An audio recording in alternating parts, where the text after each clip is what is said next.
This administration today, here and now, declares unconditional war on poverty in America. A war against poverty was the war that Johnson really wanted to fight. In his first State of the Union address, he reached back to the populism of his father and grandfather. He took a Kennedy anti-poverty proposal and made it his own. It will not be a short or easy struggle, but we shall not rest until that war is won. The richest nation on earth can afford to win it. We cannot afford to lose it. When Lyndon Johnson became president, 35 million Americans were living below the poverty line in the most affluent country in the world. And I said, but they don't vote. They don't have any organized lobbies. How in the world are you going to get any substantial legislation on poverty? Jack Kennedy couldn't. How are you going to do it? He leaned back and he said, and these words engraved on my memory, he said, I don't know whether I'll pass a single law or get a single dollar appropriated, but before I'm through, no community in America is going to be able to ignore the poverty in its midst. Johnson now turned to the director of the Peace Corps, Sergeant Shriver. One Saturday morning, he called me up and said that his radio show, which he had every Saturday, was going to go on in a couple of hours, and he wanted to announce on that show that I was going to be the new head of the war against poverty, or the head of the new war against poverty. And I said, well, Mr. President, really, I haven't had a chance to speak to my wife. I haven't had a chance to talk to any people in my office. I don't know what they'll think about it in the Peace Corps. Couldn't you just postpone that? Frankly, I would rather talk to you about it next week.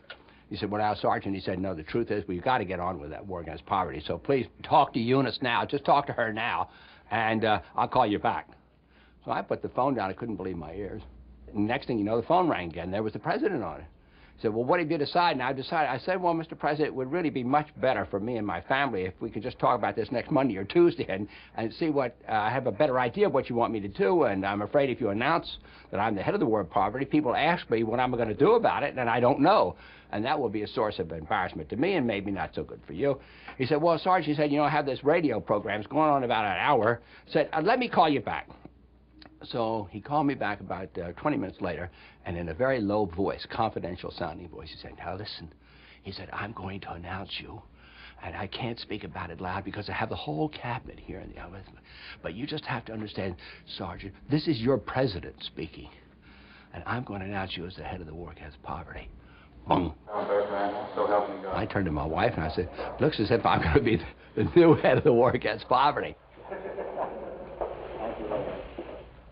President Johnson's program on poverty is distinguished in at least 4 ways. First of all, in 6 short weeks, Johnson had come up with his package, but he would let Shriver worry about the details.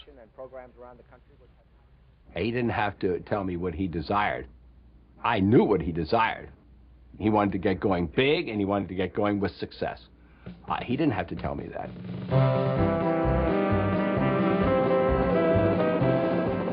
Johnson crisscrossed the country, appealing for support for his anti-poverty legislation. Poverty in America had been invisible. Johnson put it on the front pages. Our first objective is to free 30 million Americans from the prison of poverty. Can you help us free these Americans? And if you can, let me hear your voices. For Johnson, it was a return to his political past. The old battle cries of the New Deal coming alive again. He was the last soldier in the New Deal war. It was like the final expression of everything which had gone on in the 30s and 40s. Government as mother, father, smothering Lyndon Johnson, big arms around you, I love you, I want you to do better. Do something we can be proud of. Help the weak and the meek and lift them up and help them train and give them an education where they can make their own way instead of having to live off the bounty of our generosity. Most people don't actively care about people they don't know, people who are suffering. It's hard for us to remember those people. Lyndon never really forgot them, I think. I really think he never did. His vision was of helping the disadvantaged to help themselves.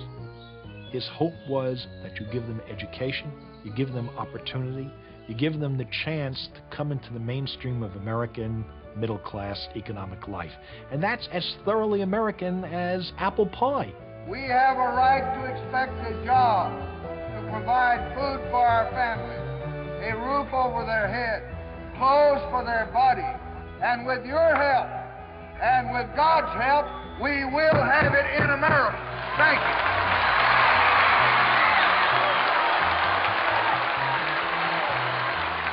Johnson would make war on poverty, and there would be no casualties. Everyone would be a winner, even big business. He would tell business people, listen, we've got a very abundant country. We've got the resources to help these people who are right at the bottom. For God's sakes, don't you understand that your interest, in effect he was arguing, your interest as a business leader is the welfare state because you keep everything stable? It must have been a very appealing argument to a corporate executive who was not to the right of Attila the Hun, that in a civilized country with such abundance as we have, astounding abundance compared to the rest of the world, you can afford to be liberal with the poor. We were a generation of people who had been in World War II. So when a war against poverty was launched, it was typical of all of us at that time to think of this war, the war against poverty, in terms just like the war against Hitler. We were accustomed to thinking in terms of the United States being able to do big things. America bestrode the world like a colossus. There was nothing in the world equal to the United States of America. The war on poverty was just part of Johnson's program for the country. Few anticipated that this coarse and abrasive Texan would propose a series of laws to enrich daily life for all Americans. He called his vision the Great Society. The Great Society is a place where every child can find knowledge to enrich his mind and to enlarge his talents. It is a place where leisure is a welcome chance to build and reflect, not a feared cause of boredom and restlessness. It is a place where the city of man serves not only the needs of the body and the demands of commerce, but the desire for beauty and the hunger for community. It was an inflated rhetoric, It is a place where man can renew the contact kind with American leaders seldom use anymore. It is a place which honors creation for its own sake. As one aide described it, what he meant was a full stomach, yes, but a fuller life, too. It is a place where men are more concerned with the quality of their gold than the quantity of their goods.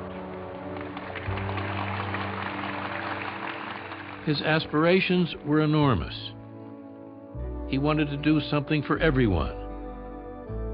He wanted to be the best father Americans ever had.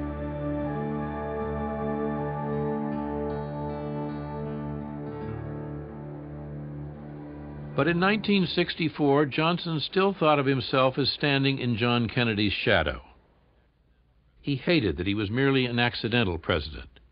He wanted to be elected president in his own right. The Republican Party was going to make it easy.